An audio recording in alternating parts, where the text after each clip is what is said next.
আমার চ্যানেলে স্বাগত জানাই দশম শ্রেণীর ছাত্রছাত্রীদের। আগের যে সমাজের ক্লাসটা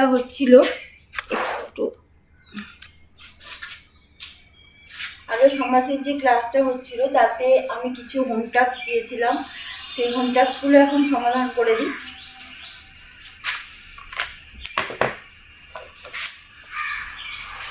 আচ্ছা, প্রথম বলেছিলাম আম সন্দেশ। আচ্ছা, আম সন্দেশ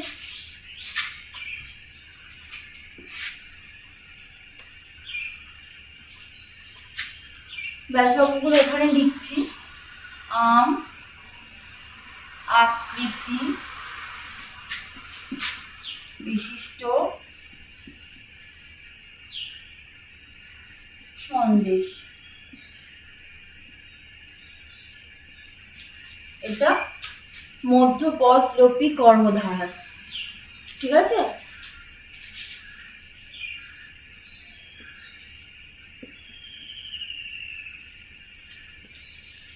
আম সন্দেশ, আম আকৃতি বিশিষ্ট সন্দেশ, মধ্যপদলোপী কর্মধারা।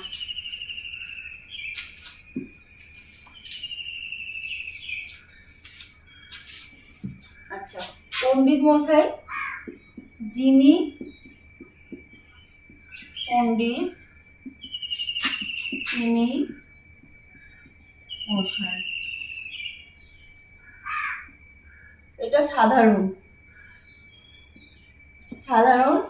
কর্মধারা। রাজস্বীও তাই, যিনি রাজা তিনি ঋষি।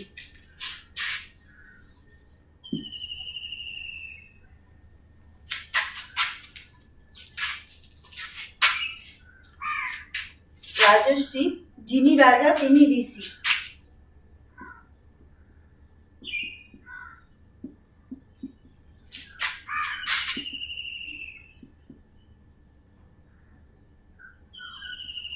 এটাও সাধারণ কর্মধারা। আচ্ছা, ফুটি ফাটা, ফুটির ন্যায় ফাটা, এটা উপমান কর্মধারা।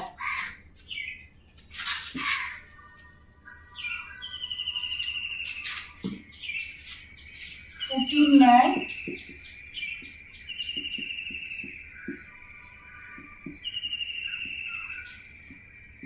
মানে ফুটির ন্যায় ফাটা বলেছে, কিন্তু ফুটির ন্যায় কি ফাটা সেটা বলা হয়নি, তাই ফুটি ফাটা দুটোই মধ্যে সেই সাধারণ ধর্মটা, তার সঙ্গে সমাস হয়েছে উপমান কর্মধারা। আচ্ছা, শশব ব্যস্ত উপমান কর্মধারা, শশকের ন্যায় ব্যস্ত। মতো বা ন্যায়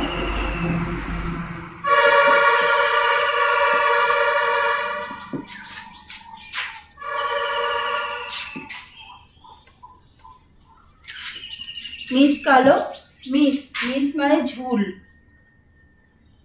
মিসের মতো কালো।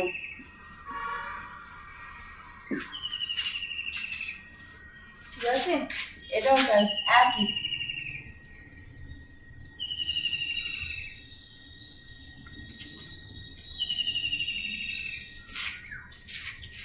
রামকৃষ্ণ, যিনি রাম তিনি কৃষ্ণ। সাধারণ, এটা সাধারণ কর্মধারা।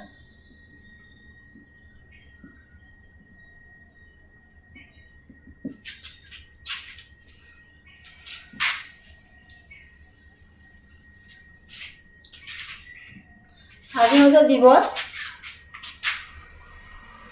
স্বাধীনতা উপলক্ষে পালিত দিবস। স্বাধীনতা উপলক্ষে পালিত দিবস, স্বাধীনতা উপলক্ষে পালিত দিবস। ঠিক আছে? এটা মধ্যপদলোপী কর্মধারায়।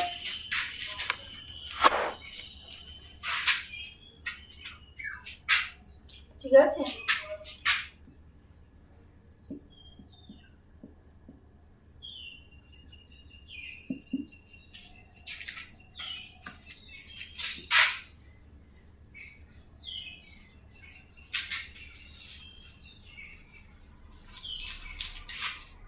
আচ্ছা, বক্ষ পিঞ্জর, বক্ষ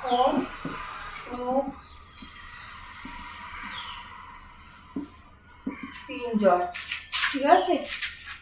পিঞ্জর মানে পালক।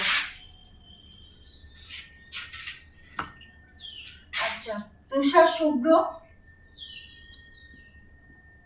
তুষারের ন্যায় শুভ্র, উপমান।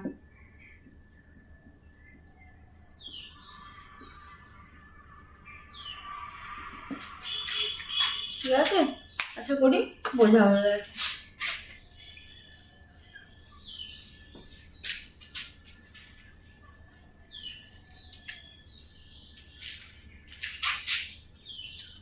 আচ্ছা, আজকে আজকে শেখা হবে বহুব্রীহি।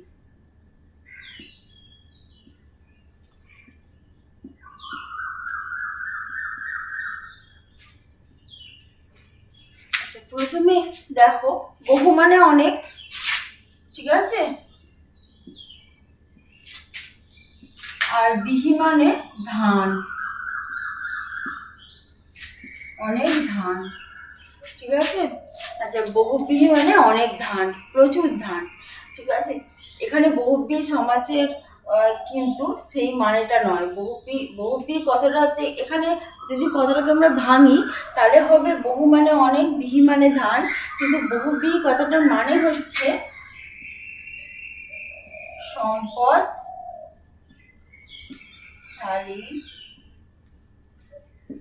চাষি, মানে যার প্রচুর মানে ধান আছে, এরকম একজন চাষিকে বলা হয় বহুব্রীহি, ঠিক আছে। যদি কেউ ধান কিনে মজুত করে রাখে তাকে বহুব্রীহি বলা হবে না। তার মানে এই কথাগুলো দিয়েই বোঝা যাচ্ছে বহুব্রীহি সমাজটা কিরকম হতে পারে। বহুব্রীহি সমাজটা হচ্ছে এরকম যে যে ব্যাস বাক্যটা তৈরি করা হয়, যেটা মানেটা বোঝানো হয়, সেটা কিন্তু সকলের জন্য প্রযোজ্য হয় না। বিশিষ্ট একটি বস্তু বা বিশিষ্ট একটি জনকেই বোঝায়, সেটাই হচ্ছে বহুব্রীহি সমাস, ঠিক আছে।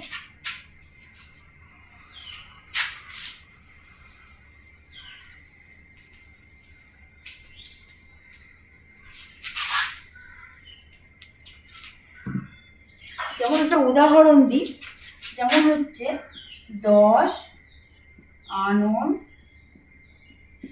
যার, হচ্ছে 10 আনন। দেখো, 10 আনন যার, এখানে 10 আনন মানে আনন মানে মুখ, ঠিক আছে। আচ্ছা, মুখ, যার 10টা মুখ আছে তাকে আমরা 10 আনন বলছি। কিন্তু কেউ যদি কোনো 10টা মুখ করে সাজে তাহলে কিন্তু আমরা 10 আনন তাকে বলবো না, সে 10 আনন সেজেছে বলবো। কিন্তু 10 আনন বলতে আমরা একজনকেই বুঝি। 10 আনন হচ্ছে রাক্ষসরাজ রাবণ, ঠিক আছে। তার মানে আমরা 10 আনন পরে কেউ যদি সাজে তাকে আমরা 10 আননের মতন দেখতে বলবো বা 10 আনন সেজেছে বলবো, কিন্তু 10 আনন বলতে আমরা শুধু রাবণকেই বুঝি।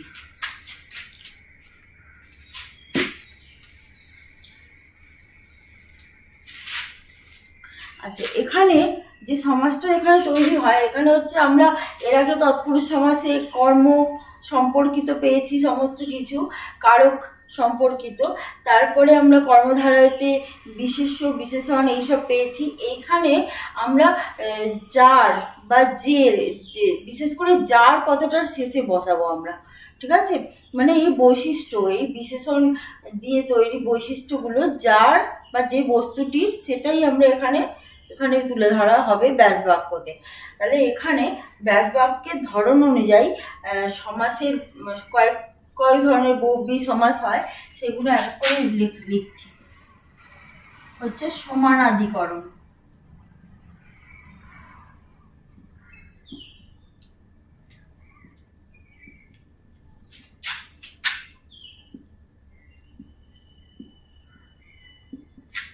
এখানে পূর্বপদ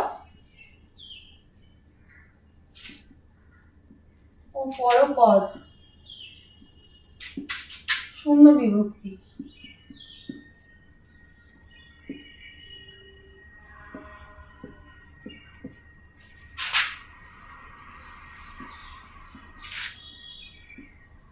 এবং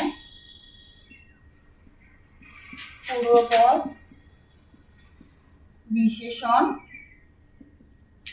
ও পরপদ বিশেষ্য হয়। যেমন এখানে পূর্বপদ ও পরপদ শূন্য বিভক্তি কি বোঝাচ্ছি আমি, বহুব্রী সমাসের সমানাধিকরণ বহুব্রী। ঠিক আছে, সমানাধিকরণ বহুব্রীতে পূর্বপদ এবং পরপদ শূন্য বিভক্তি হয়ে থাকে, আর পূর্বপদ বিশেষণ ও পরপদ বিশেষ্য হয়। একটা উদাহরণ দেখো, সুগন্ধ যার,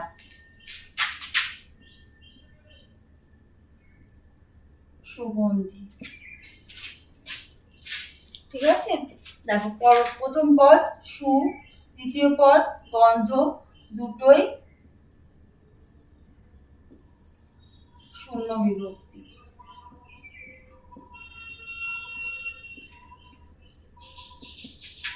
এবং এর পূর্বপদ বিশেষণ, পরপদ বিশেষ্য।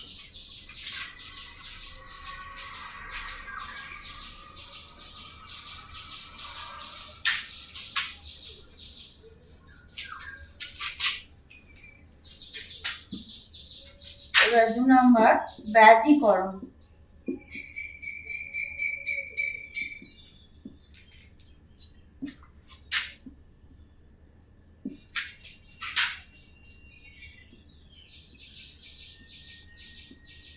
এটা পূর্বপদ শূন্য বিভক্তি,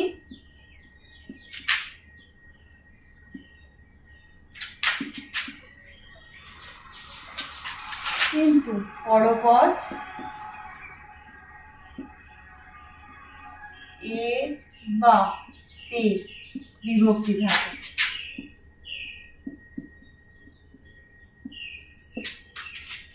ঠিক আছে, পূর্বপদ শূন্য বিভক্তি কিন্তু পরপদে এ বা তে বিভক্তি থাকে। যেমন হচ্ছে হাসি মুখে এ যার, হাসি মুখ। ঠিক আছে, বিনা পানিতে যার, বিনা পানি।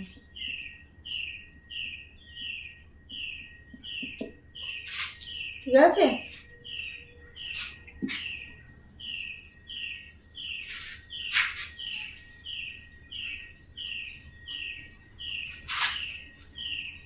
আচ্ছা এবার আসি 3 নম্বর না বা ন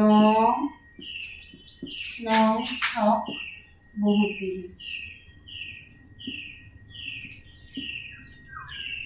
আচ্ছা এখানে কিছু নেতিবাচক কথাও লেখা হবে, যার জন্য প্রথমে না বা নয় শব্দটা দিয়ে বসানো হয়।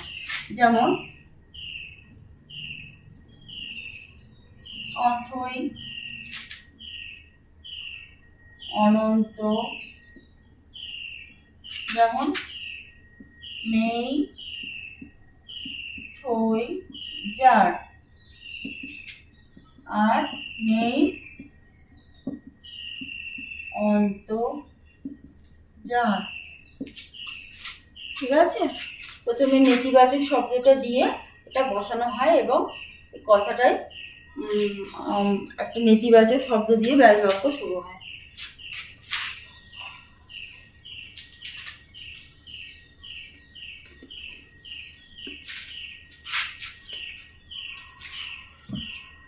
আচ্ছা তারপর হচ্ছে 4 নম্বর সহার্থক।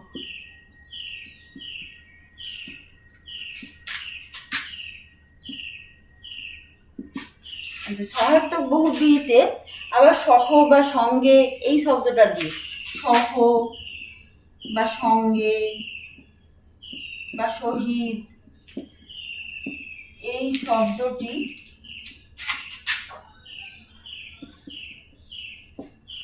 দুটি পদের মধ্যখানে বসে। ঠিক আছে, পূর্বপদ আর পরপদের মধ্যখানে বসে।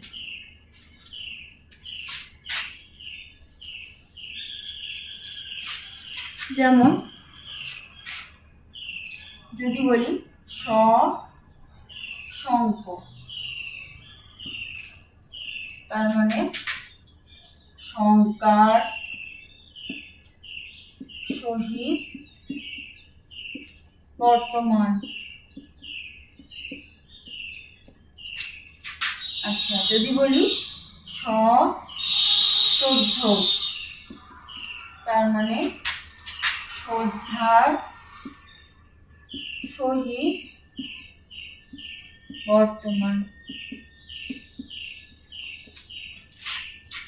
ঠিক আছে।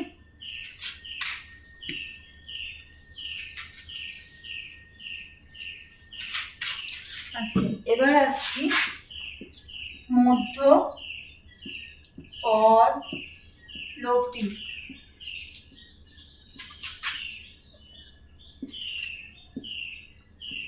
মধ্যপদলোপী বহুব্রী।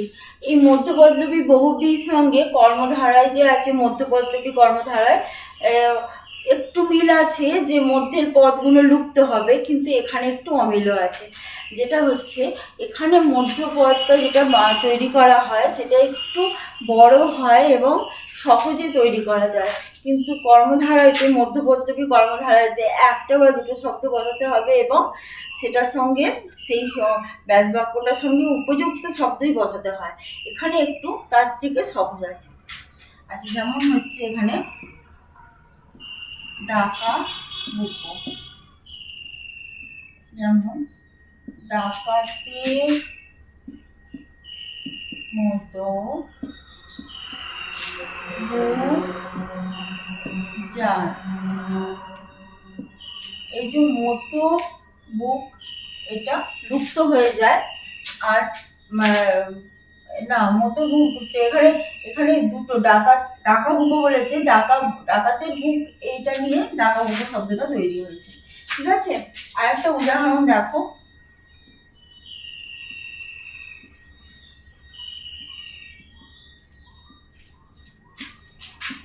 মীনাক্ষী, মিনের মতো পক্ষী যার।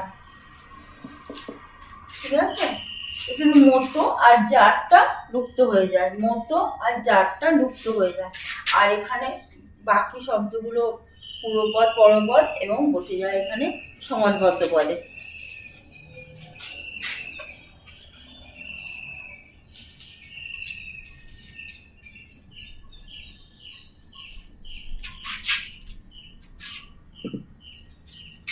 এবার আসছি ব্যতিহার।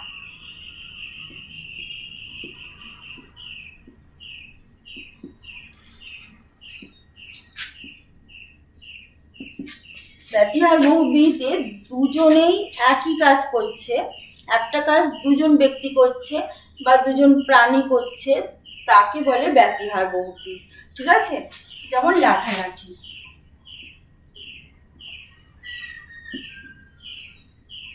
তাহলে কি হবে, লাঠালাঠি দুজনে মিলেই লাঠি দিয়ে যদি ঝগড়া করে, লাঠিতে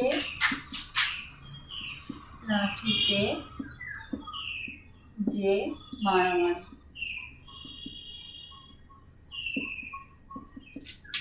ঠিক আছে, মানে দুজনেই যদি একটা কাজ করে তখন সেটা হয় বহুব্রী।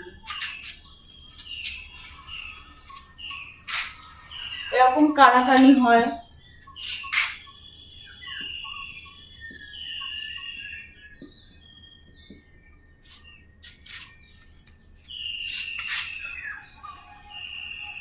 কানাকানি কি হবে, এটা হোম টাস্ক থাকবে।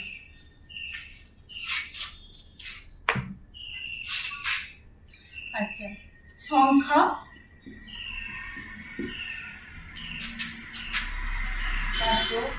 বহুব্রী।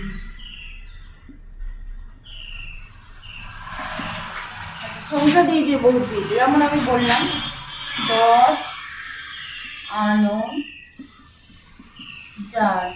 এখানে একটা কথা বলি, দ্বিগু সমাস সংখ্যা দিয়েই হয়, সংখ্যা দিয়ে তৈরি ব্যাসবাক্যটা তৈরি হয় সংখ্যা বাচক শব্দ দিয়ে।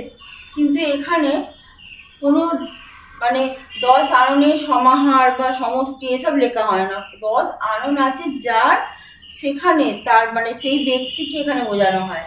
ঠিক আছে, 10 আনন।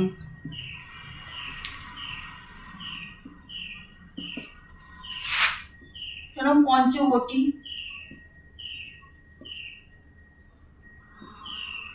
কিন্তু পঞ্চবট আলাদা হবে।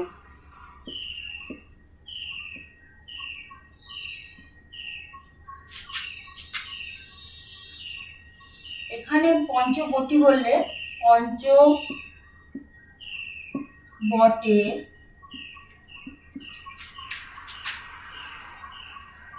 সমাহার যেখানে,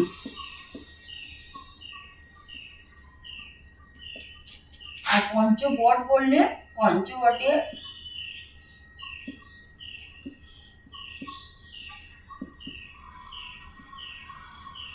সমাহার। তাহলে এটা হয়ে যাবে কিন্তু দ্বিগু। কিন্তু এখানে যেখানে বললে স্থানটা বোঝাচ্ছে, স্থান। ঠিক আছে, এটা বোঝাচ্ছে ব্যক্তি, তাই এটা দ্বিগুর থেকে আলাদা। ঠিক আছে,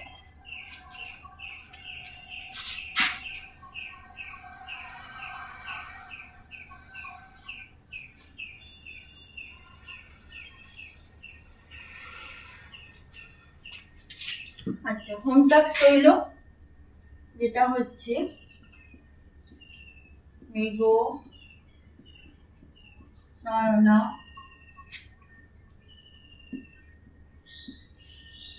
কানাকানি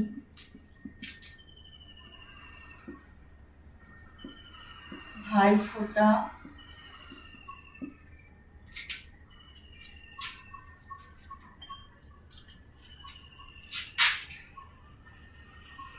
সতর্ক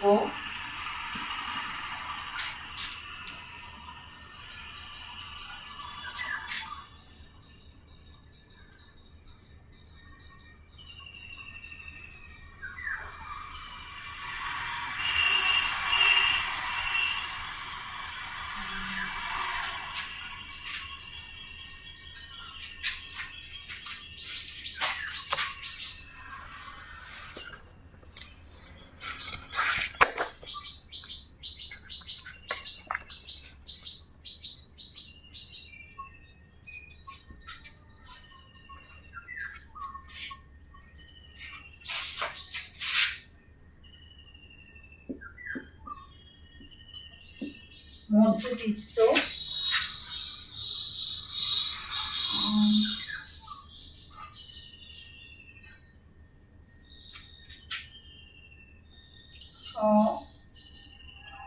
সংকোচ।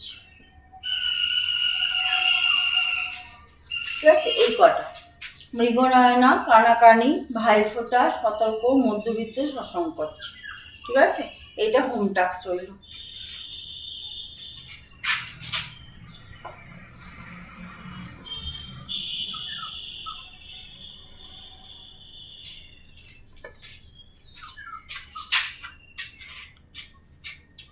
এই পর্যন্ত আশা করছি সকলের ভালো লেগেছে, এবং ভালো লাগলে লাইক করো, কমেন্ট করো, এবং যেটা বুঝতে পারছো না সেটা অবশ্যই কমেন্ট বক্সে জানিয়ে দিও।